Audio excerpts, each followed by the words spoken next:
Hello and welcome back to the Hill Gardens. Today is March 3rd and we are starting our second batch of planting for the spring. We are 10 weeks before our last frost date. So today we're going to be planting our aubergines, as English call them, or as Americans call them, eggplant.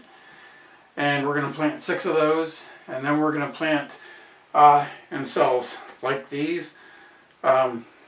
We're going to plant 30 of those for our leeks. We'll get about 100 to 150 leeks in one of those trays. We did an update last week, which we hadn't uploaded yet, because I wanted to save it for today. So let me put that clip up for you to watch for a few minutes, and then when you come back, we'll be ready and good to go. And we have a few new things that we've added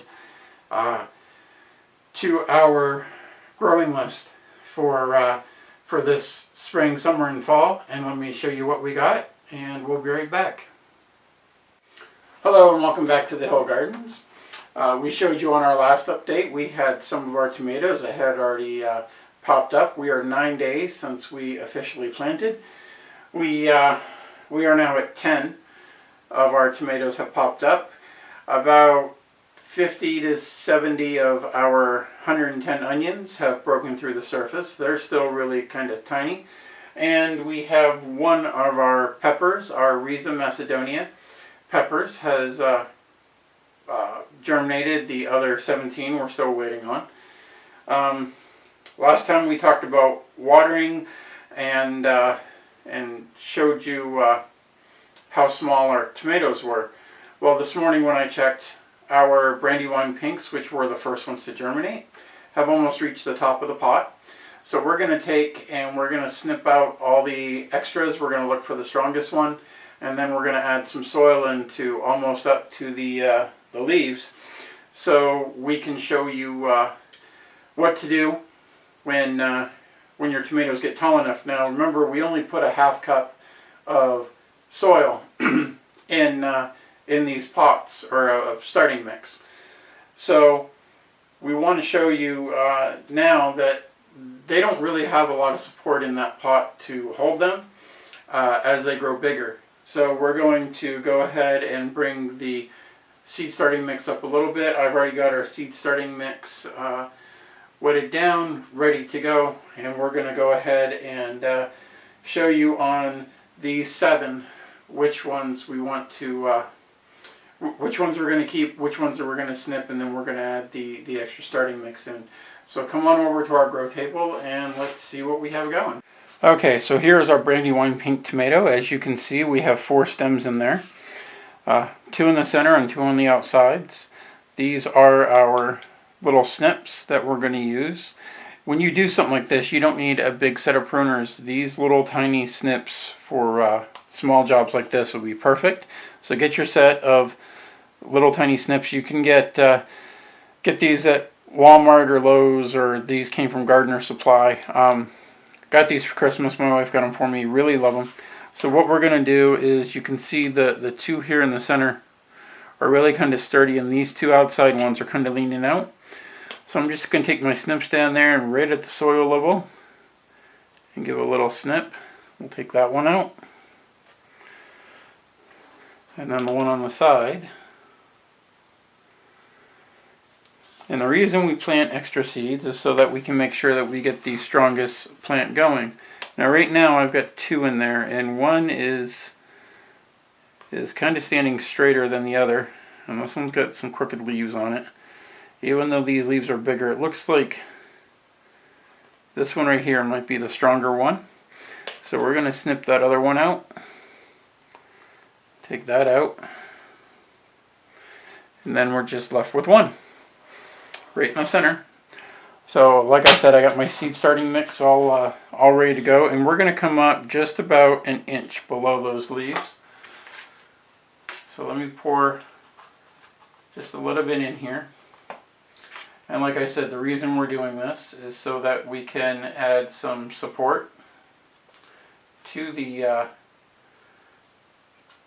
tomato, because it's not going to get very strong with very little support. And along these stems, let me pick one of these up and show you. I don't know if you can see very well in here, but there's little tiny hairs starting to form along the stem. Wherever soil touches that stem, roots will show. And you can see that our true leaves are starting to come through. So we want to give them support, and we want to let it put out some extra roots to where it can get really strong, really big, and grow really well. So we've got the seed starting mix in here, and I'm going to pack it down just a little bit, trying not to put too much pressure or pack down too hard. Put a little bit of extra pressure right around it so it can stand up nice and tall. Maybe just a little more mix in there.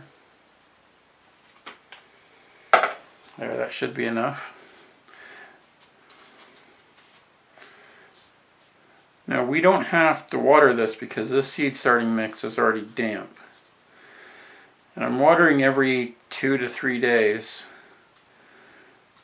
So the water down on the bottom, the seed starting mix on the bottom should be, there we go, damp enough. So there we go. You can see it's a lot sturdier. It doesn't flop around now. And we're going to do that to our other 6. Show you one more time. We'll take put our tag back in this one so we don't get confused which one's which. There. And this is our blush tomato. You can see one just sprouted here yesterday. So that's obviously the weaker of the two. So we'll take our little tiny snips in here. Give that one a snip, take that out. Pull our stick so we can move our hands around, or our fingers around in there. Now with this one, because it's leaning off to the side, I'm going to try to push it over just a little bit so it stands up a little straighter.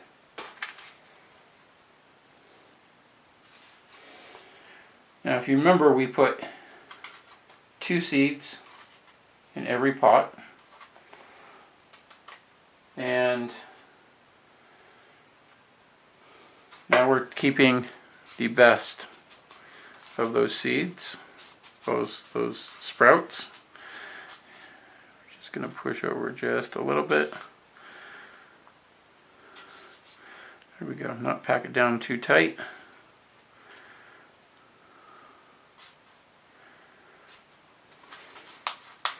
And there we go. We'll keep doing this until they're above the pot here, till we're, and then once they get probably yay tall, we have these red solo cups. I know you guys have seen these before. Some of you probably even use them picnics and parties and stuff.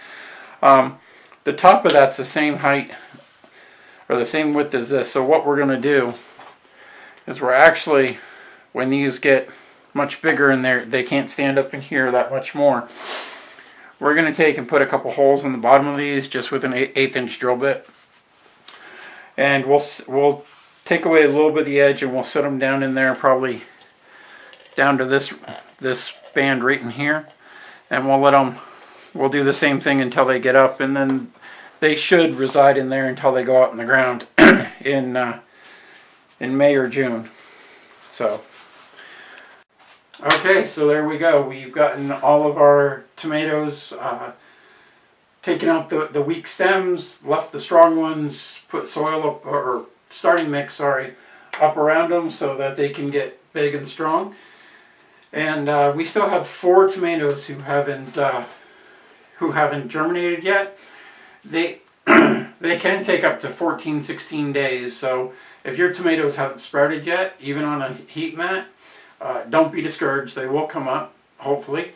If they don't, there's still plenty of time for us to start new seeds in these pots and get them to come up before they have to go out. Like I said, it's only been 9 days since planting, and they germinated after 5.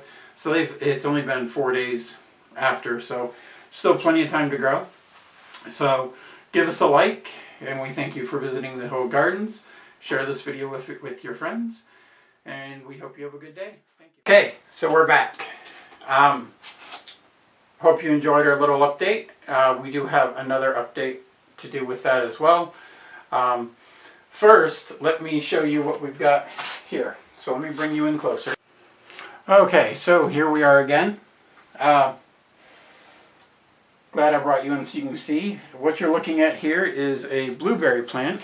They come in packages like these.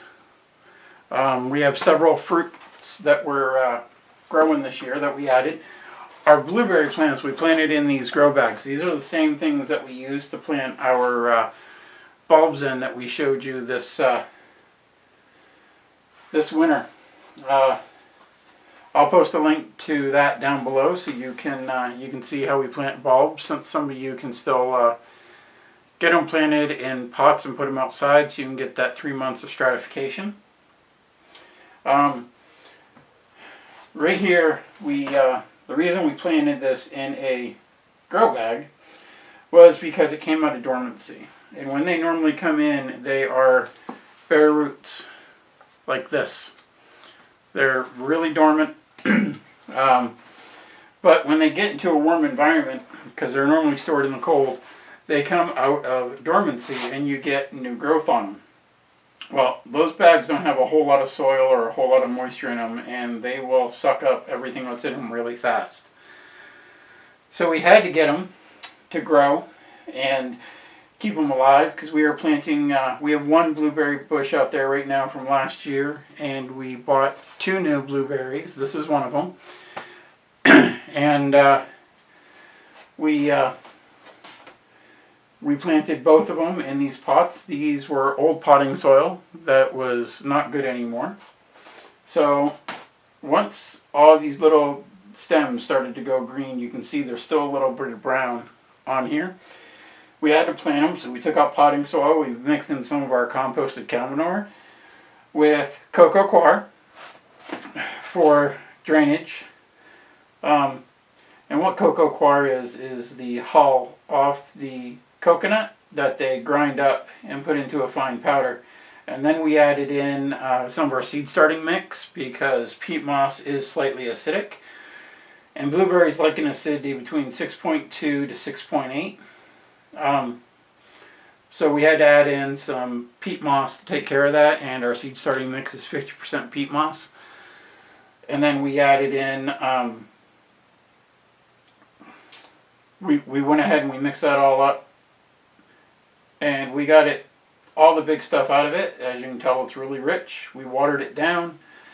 We leave it sitting in these little trays that you can get. This is a 14-inch. It just barely fits this pot. I should have gotten a 16.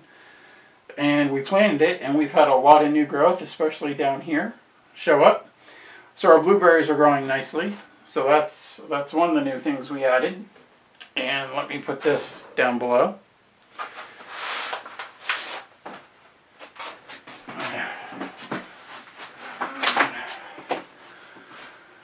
Okay, and I'm going to have you step back just for a second so you can see what else we got. Okay, so you remember 2 weeks ago we planted about 110 onions, 50 Keltsies and 60 Brunswick. The Brunswick were our red ones.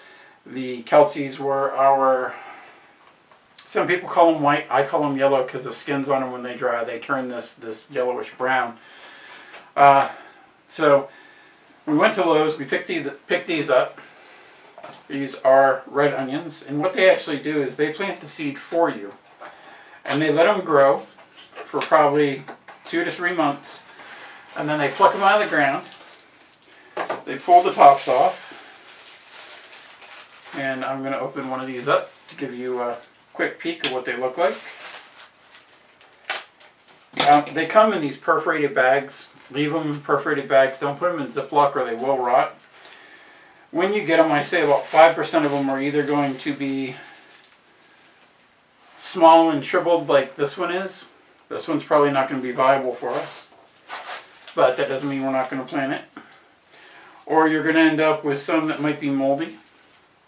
But this is what a baby bulb onion looks like. See that? And you take these, you plant them an inch in the ground, about 2 to 3 inches apart. You can't bunch these like we did with ours. And Sometimes these have been cold hardy, and what onions do is when they hit a cold spell, because they're biennials, the first year they'll form bulbs. If you leave them in the ground, or if you get the tiny ones cold, they'll put up a big thick stalk either the following year or this year if they've been kept cold, and it'll go to seed. These won't form actual onions. So these are a chance that they may not grow into onions for you, where these, which I'll bring you in close here in a second, we can see that these are actual onions. These take longer to grow, but the likelihood of these going to seed this year are very unlikely. But what we're going to do is we're going to plant these after we get these ones in the ground. Excuse me. And then we're going to, the space that's left that we have set aside, we have 4 square feet set aside for each of our onions. We're going to plant these ones in there, in the front, because these will be smaller, and it'll give them a chance to grow. The tall ones will be in back, so one doesn't shade over the other. And we'll see if these grow. Now we'll probably only plant about half of these, and then probably the 1st of September we'll plant the rest. And these can stand a light frost, so probably the middle of October, okay?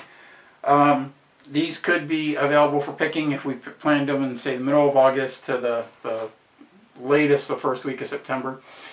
Or we can leave these there over the winter, and then in the spring they'll shoot up a tall stalk and we'll get seed. So we won't have to buy any more seed. Now, a head of onion can produce a lot of seed. We're talking probably 50 to 100 that gets us flower that goes to total seed. Clip it off, put it in a Ziploc bag, leave the top open, let it dry, and they'll fall in. And then you just take the chaff out, which is any seed coating or anything like that. And you'll have a lot of seed for the next year, which you can give away to friends and family. You can plant yourself. So there's a lot of possibilities you can do. Even if these don't, you'll have seeds to plant these next year that you can start either in trays early, or you can plant them later in the season, probably June, and have a lot of fall onions. These will keep really well over the winter next year. So if you do get bulbs out of them, you harvest them, put them on a table to dry. We'll show you how to do that. Let them cure in the sun for maybe a week, and you'll have lots of onions that will last you probably 9 months. So you'll be good until next growing season. We also got the white ones. They look exactly the same except for their little tiny white ones. These are not the same as pearl onions that you see in the store, little tiny onions. These are snowball onions. These actually get quite large bulbs on them. So these are $4 for 100 onion sets. I don't know why they call them sets, but for 100 onion bulbs, these are $4 each. So you can get 200 onions for $8, a lot cheaper than what you can get them for at the store. You just have to take time to grow them. Also, we picked up our potato seeds, and I really hate that they call these seed potatoes. We live in a farm community where we actually grow potatoes up here. When I was younger, our school got out for harvest, and I worked on a farm for 6 weeks, and it was rather grueling work. But for us, when we cut seed in the fall, we take the smallest potatoes that we picked, and we would go ahead and cut them, and you've seen the eye of a potato. Well, up here we cut our new potatoes to where you get 1 or 2 eyes. You let them callus over when you cut them, and then you go ahead and you plant those. So you can buy potatoes at the store. You don't have to buy seeds. The thing is, we cannot get Kennebec potatoes up here, and I have not seen too many blue potatoes. Now, they call these blue, but the insides are purple. And these are called chit, C-H-I-T, and you can see these are starting to sprout. Okay? So we're going to leave these and the potatoes wrinkled. These were $4 for 8 Kennebecs or 5 blue potatoes. And you just stick the whole thing in the ground and the potato grows up off this, and when the plant dies or is almost dead, you pull it, pull the potatoes off, compost everything, good to go. But like I said, if you can't afford to go and buy seed potatoes from like Lowe's or Walmart, then just go down to a grocery store. Try to get organic potatoes. Not that I really care if my food is organic or not, which we're not going to get into. That's a totally different thing. But organic potatoes do not have a anti-sprouting spray put on them. Non-organic potatoes do. So a lot of times your potatoes won't sprout if you buy non-organic ones. But a lot of the places that we get our potatoes, we get ours straight from a farmer. He doesn't spray them with anything. So we have a 10-pound bag coming that I could take all the potatoes out, cut them out, stick them in the ground, and every single one of them will grow. You know, let them callus over and stick them in the ground. But again, we don't get the blue potatoes up here or the Kennebec. So, and we're also growing these for a senior citizen couple. I don't want to call them elderly. They're senior citizens. They're in their 70s. We're going to plant some of these in their little garden around their flagpole. One of these will grow 5 to 8 pounds of potatoes. So they'll have some potatoes at the ready. They go through probably 30, 40 pounds of potatoes a year. So if we plant 4 of these over there, we'll get them enough potatoes, and we're going to plant 4 of these and all 5 of these because I love blue potatoes. Plant those here. Also, we, I don't know if you've ever had figs, you know, fig Newtons. That's not really the best example, but yesterday I bought a fig tree. These are really seedy, but they're really juicy if they're fresh. When they're dried, I like biting into just a fig. No cookie, no cake, just the fig itself, and it's just like eating a fig Newton. But when you grow them yourself, you know, and these can grow as tall as 30 feet on average. They're 6 to 10. And these are really cold hardy, zone 2 to 8 or 9, I believe. So you can grow these. They harvest in the summer. These are not out of dormancy yet, which I hope they don't come out before we get them in the ground. But we're going to be growing figs this year. We probably won't see any figs this year. I'm not sure if we will next year. But we also picked up 3 varieties of raspberries. Now we're going to plant a bed that's got 3 blueberries, 3 raspberries, and a blackberry in it. Okay? And we'll show you when we build that bed. We'll take you out there with us, show you how to build a raised bed. We're going probably 18 feet long, I think, we figured. 18 to 20. And only about 1.5 feet wide. We got the Ann raspberries. These are yellow. These are supposed to be sweeter than the reds. We got the Brandywines, and as we've shown you with our tomatoes, Brandywines grow really, really well. And then we got the Heritage Plant. This is what most people think of when they think raspberries. This reddish, pinkish raspberry, kind of on the tart side. A little more tart than sweet. Still got quite a bit of sugar in them. But these are what you get at your local grocery store in the fall and summer. So we're going to grow all 3 of those. We should have some fruit on them this year. These are early summer to fall on all these. So we'll get some raspberries pretty early, and we'll show you how to grow those once the time comes. And like I said, we got blackberries. These are thornless blackberries. These raspberries are not thornless, but the blackberries are. So we won't have little pricklies on the plant to worry about. The raspberries, blueberries, and blackberries were all $7 a piece. And actually, the blackberries and red potatoes were, I did a favor for a friend of ours, and this was her gift, so thank you. Not mentioning any names, because I don't know if she wants me to. But these are coming out of dormancy, as you can see. This stalk is going green, and this bud is starting to form. So probably in the next 3 to 4 weeks, probably around the 1st of April, we're going to have to plant this in one of those grow bags. And so that's where we are with our fruit trees and the onion sets and the potatoes. Now let me take you over and show you what is growing now that we planted 2 weeks ago.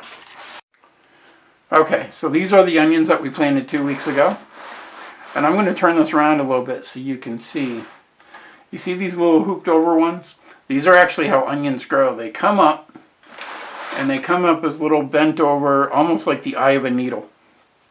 Okay, and when they get to a certain height, this little tip releases from the dirt, and they pop straight up. Right now they have really shallow root structures, so when you see your onions come up, do not try to pick them up. Do not try to undo this end, because you will pull the entire thing out. As you see over here, they get pretty straight stalks, and they'll work themselves out to be straight. This is 2 weeks of growth. They germinated really well. We either missed a cellar, we had one that didn't germinate. That's probably my fault. And our celery hasn't come in yet. But our onions are doing really well. They're bunched up nicely. We had probably a 90-95% germination rate. So those are doing really well.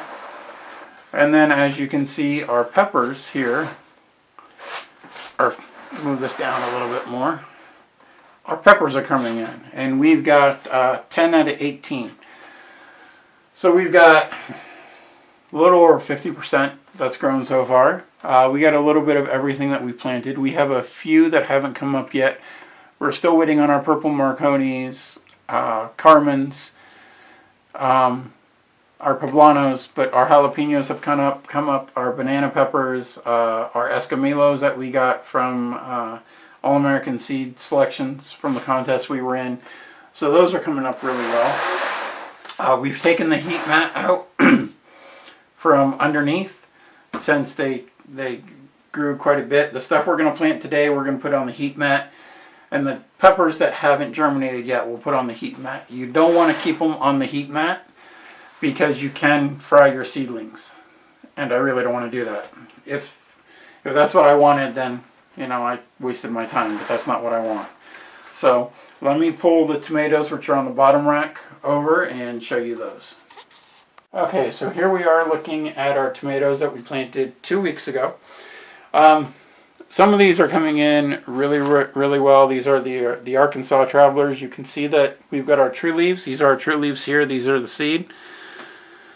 And those are coming in nicely. We've got the soil up about 2/3 of the way. Let me move back here a little bit. We got our soil up about 2/3 of the way. We've been adding every couple days. Our San Marzans, our paste tomatoes, coming in really well. The blush, which ours is the striped cherry tomatoes, also doing really well. Some of them are a little slower than others, but we had end up with a fungus gnat in here, and it ate the edge of our leaves here. So, but those are our seed leaves. We're not worried about those. Once the true leaves get bigger, we're going to snip off the seed leaves anyways, so it doesn't really bother us. But this is after 2 weeks. Now in another 2 weeks, they should be about yay tall or taller. We had 4 that haven't germinated yet, and I'm not sure why, but tomatoes can take up to 14 to 21 days sometimes, depending on their growing environment. And the nights in here do get down to about 62. We're at 67 right now. So if they don't germinate by Wednesday, we put the heat mat back under those ones separate from everyone else. We're going to have to pull those and replant them and see if we can get those ones to grow. Excuse me. The Polish linguiças, let's see if I can find those really quick here. These are the Polish linguiças. These are a paste tomato. I'm really excited for these to grow. These were given to us by a friend through a seed exchange. And the San Marzans are paste tomatoes. The Romas are paste tomatoes. We actually planted these 2 days after everyone else, and they're the same height as the ones that we planted 2 days ago, or 2 weeks ago. Sorry. So they're doing really well. The Thessalonskis are a little behind, a little slow, but they're coming. They're starting to get their true leaves. And the Rapunzel cherry tomatoes get those really long stems. Those are coming along too. So tomatoes are looking good. Onions and peppers are looking good. Blueberries are growing.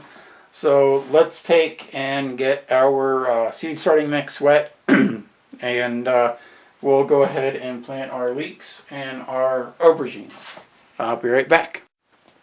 Okay, so here we are. We have our seed starting mix over here on the side, soaking up any extra moisture that's sitting in there. Give it a second to go, and we have 1/2 of our seed starting trays. Remember that you get 72 cells in one tray, and we split them in two because we use the first one for our Brunswick onions, our Kelsey onions, and our celery. So this one we're going to use these 5 rows here for our leeks, and we're going to use this row here for our aubergines or eggplant. I'm 13% English, so I really love the phrase aubergines. These are the American leeks, American flag leeks that we're growing. If you look on the back, it says that these ones you plant a little deeper, 1 to 1.5 inches deep. It takes 5 to 10 days to germinate, and they mature in 60 to 90 days. So you put these in the ground, say June 1st. By August 1st, you could be harvesting leeks if you want to get the tender spring ones. Or if you want to wait till full maturity, beginning of August, you could have really full size leeks like you see in the grocery store. It says on here to plant 8 weeks before last frost. They take a 90 days.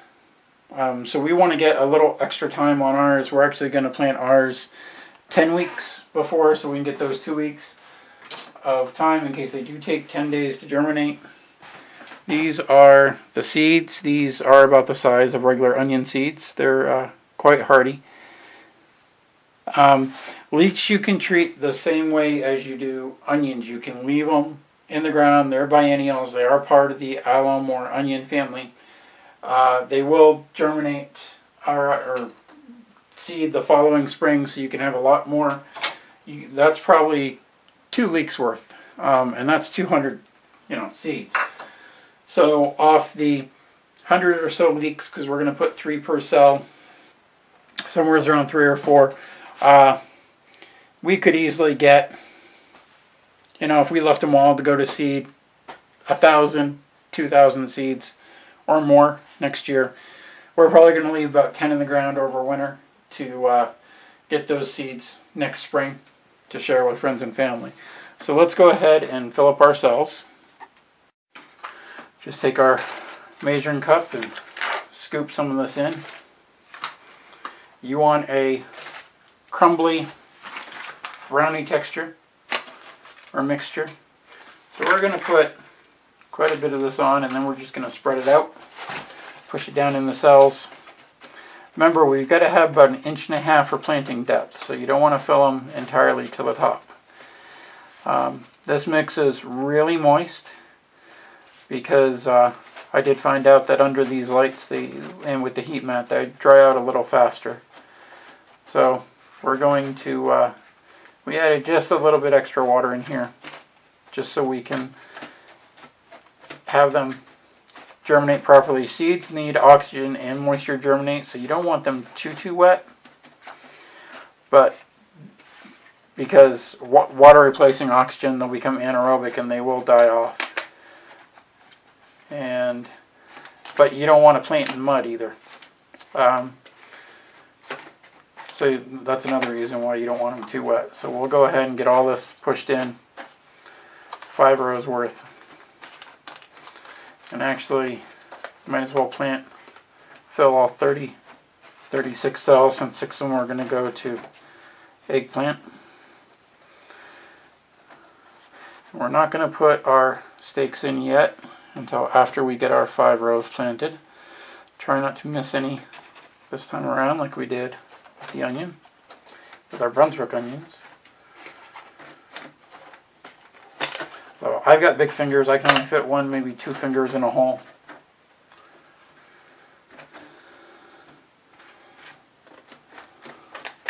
And take a little bit out of this one, put it over here. And I'm just going to forget the measuring cup and use my bare hands because I don't mind getting them dirty. You notice I don't wear a wedding band when I do this. Our wedding bands came straight from Ireland. They were handcrafted collada rings, more of an Art Deco style collada ring. And I really don't like getting my wedding band dirty. It was rather pricey, and taking it in to have it polished is a pain because the jewelry store is, for us, where we get most of our jewelry from, is about 12 miles away. We live in a rural area, so driving just to go get a ring polished is kind of a pain in the butt.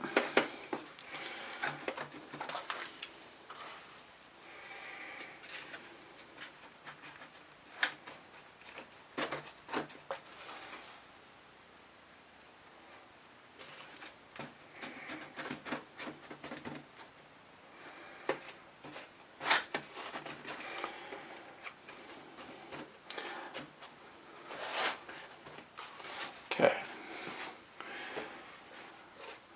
got almost all these cells filled, and I think I want to leave the back 6 mostly because eggplant doesn't get planted as deep, and we've never grown these ones before, but these are not your typical black beauties that you'd see in the supermarket.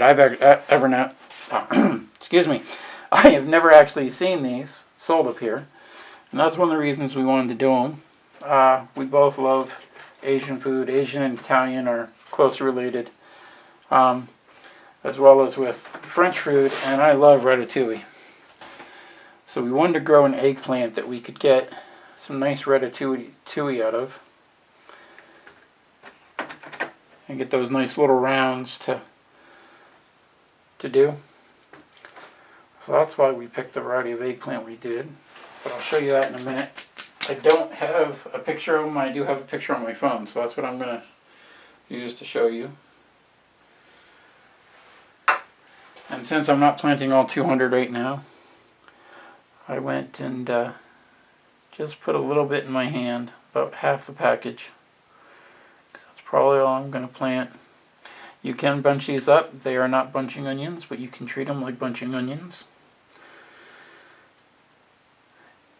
And after about 30 to 45 days, you can go ahead and pull the small ones and get some really tender leeks to eat.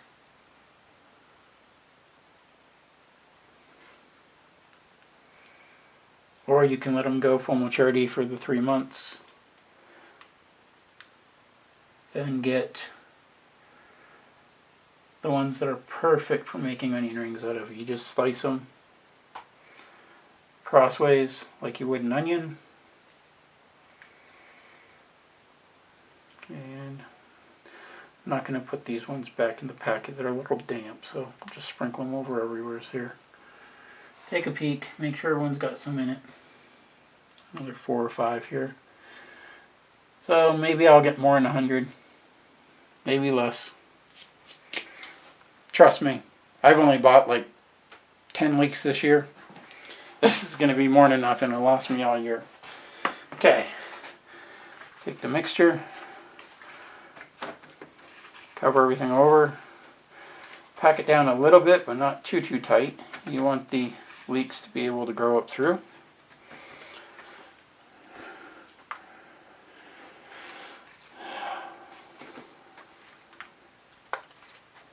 We'll just spread this over,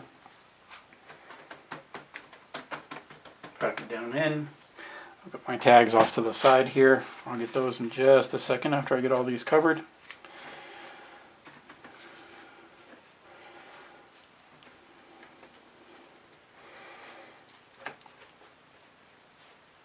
Again, you don't have to use the Jiffy seed starting mix that we use. You can use potting soil. I really recommend against it. You can get fungus growing in there that isn't too good for your plants. There are such things as good funguses and bad funguses, and the damping fungus will really kill your plants really quick if you get it in there. And once I get it, there's no coming back. You scrap everything and start over. And we are 10 weeks out from our last frost date. But with the temperatures we've had lately, I think we're actually going to get a little early. But I'm going to need a week to harden off. So probably the week of May, I think May 4th or 5th. Because our last frost date's actually scheduled for the 12th. We'll probably start hardening off maybe even the 10th. But watch the weather reports when it comes time to get close to your frost date. See what the low is going to be for the night. Some things like onions can take a small frost. Lettuce is okay, spinach, radishes. You can get those in the ground early. As long as you're not going to get a hard frost, you'll be alright. So here we go. Looks like almost all of those are in. Just a little bit more over here. For those of you that live in Canada and the UK and other places overseas, if I said 1.5 inches, that's the American measurement. We don't use the metric system here. You're looking about 4 centimeters. There, and I'll just scrape off the extra later. Okay, there's those. I'm going to grab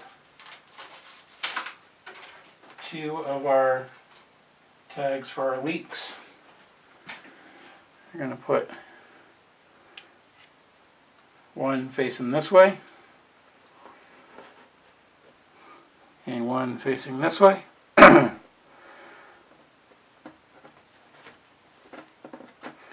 that way down in there. There we go. Now I know when I come up that these 5 rows are framed in our leeks. No matter which way I go, I know that these 30 cells are our leeks. Now, let me get set up for the eggplant, and I'll be right back. Okay, so here we go. We'll be planting our eggplant. These are the long purple. It tells us that plant 8 to 10 weeks before last frost. 1 eggplant stalk will produce 4 or more eggplants, so that's why we're doing 6, so we can get 2 dozen out of it or more. I'd like to get about 40 out of it. Plant them 1/4 inch deep, and they take 10 to 21 days. And they need to be hardened off for a week. So these are a variety that they can take up 3 weeks to germinate. So you can't be anxious about how fast they grow. This is what they look like. Like I said, we've never grown these before, so I just found this on the net. Those are long purple eggplants. They get to about 1.5 inches round, 8 to 12 inches long. So these will be good for slicing and grilling or putting in ratatouille. So I should have enough seed starting mix here to get our last 6 cells filled. I'm actually going to take this tag out, and we're going to fill these almost to the top. We only need a 1/4 inch gap here.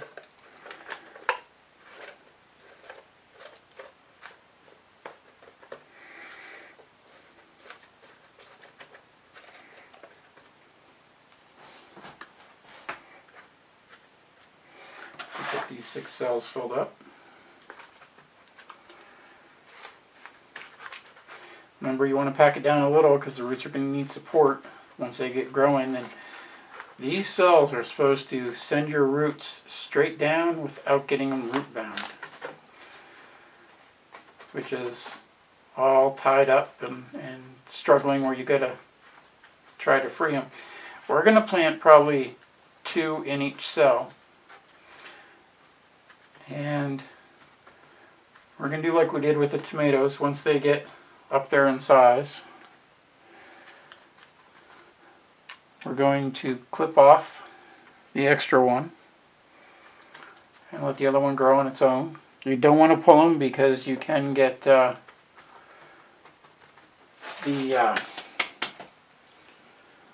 damage the roots that way, so we just snip them off with our little snips.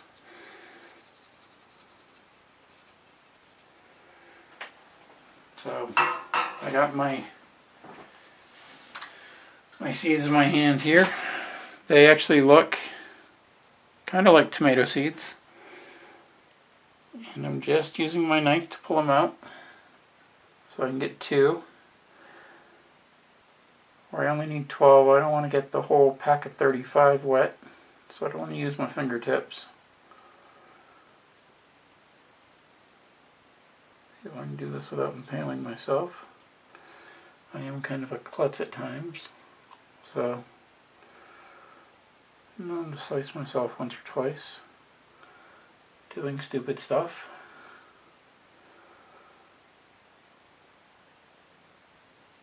And now that the first word said, you know, we have a joke around here that any stupid things with around here starts with, "Here, hold my beer and watch this." Never uttered those words. Not that I don't drink, I just try not to do stupid stuff when I drink. Because I like to remember my stupidity.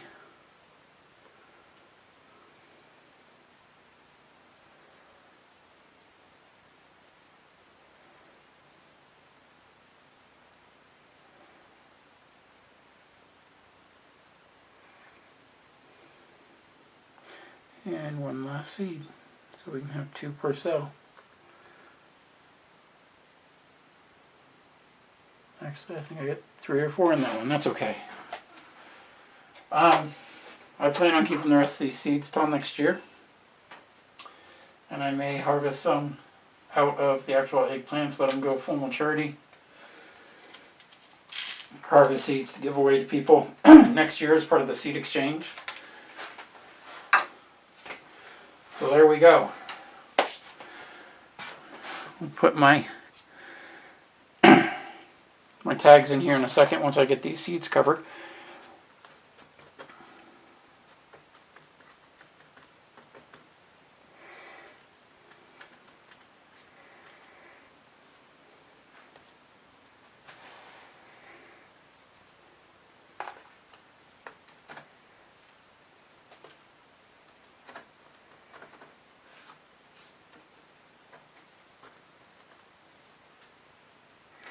There we go. All those are filled. Now we can put our tags back in. There's our leeks.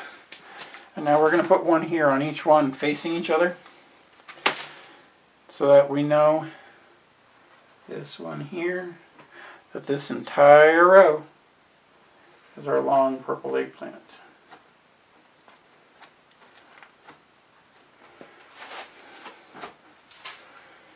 There. And we have all of our seeds for this week planted. Okay, let me take and have you get back. Okay, so there we are. We have all of our leeks planted this week. We have all of our eggplant planted. We got the tray on the seed starting mat so it can get some warmth. We may put the 8 peppers that haven't germinated yet up there, and the 6 tomatoes all in the same 10 by 20 tray.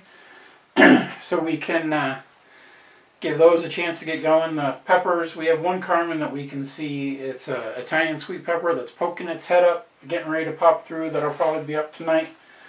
So either tonight or tomorrow I'll move that one up here to give the other 7 some room to move. Next week we're going to be doing, in 2 weeks we'll be doing our tarragon, our parsley, our basil. We have 4 varieties of basil, 1 purple and 3 green, doing our large leaf, our lime, and our Genovese basil, which is really large. We're going to do 6 of each of those. We're going to do 6 parsley, 6 tarragon. We also have 36 lavender we're going to be doing next week. Those will be just enough time. You give those 2 to 3 weeks to stratify. Those are in the fridge stratifying. If you want to know what that is, I'll post a link down to Luke's video from MIGardener so he can tell you how to properly stratify your seeds. We're planting 36 lavender, 2 true and 2 Vera, because we're going to have a bed that's just lavender. So we can have some really awesome tea and use it for a lot of other uses, which we'll talk about as we plant it. So we thank you for coming. I know this is another long video. When you plant, as much as we did, it does take time to show you everything and the update on our blueberries and everything else we're planting, plus where we were 2 weeks ago. So we thank you for coming by to Hill Gardens. If you liked our video, give us a thumbs up. Subscribe. When you subscribe, as always, hit that little bell up top so you get notified whenever a new video uploads. We'll come back in probably 3 or 4 days and show you everything else. And so we thank you for coming again, and have a nice day.